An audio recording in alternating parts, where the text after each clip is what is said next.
Ob poslušanju, mislim, da zadnjih 2 ali pa 3 edicij Toplovoda je pač Mihi opozoril oziroma prosil poslušalce, da naj bodo nežni s tonskima mojstroma, ker sta bila pač 2 mlada tonska mojstra, mlajša, no, ki sta te nadomeščala.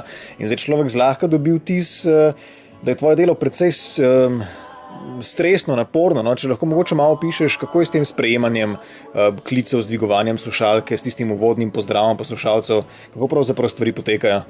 V bistvu uvodnega pozdrava praktično ni. Odkar je ukinjen asistent, delam pač sam in ker imam pač samo 2 roki, moram skrbeti pač za ton, ja. Dvignem in zelo na kratko samo pozdrav, Toplovod, ste naslednji vrsti.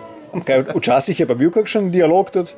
Ja, ne moš, ni možnosti, ni časa. Ni časa. Se pravi, če bi želel dobiti kakšno pripoved o tem, kako stresno je delo tonskega mojstra, bi moral poiskati koga drugega.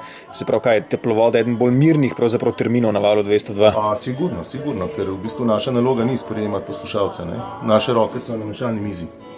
Kaj potem Mihi pretirava? Sploh ne. Mislim, v tem bodite nežni s tonskim mojstrom. Problem je v tem, da tonski mojster se ne more s poslušalci pogovarjati, ker enostavno nima časa. Niti možnosti nima. To je problem. V glavnem zdaj vabilo poslušalcem, mogoče po Toplovoda, ki bi se želeli pogovoriti s tonskim mojstrom, kličite po 22. Definitivno.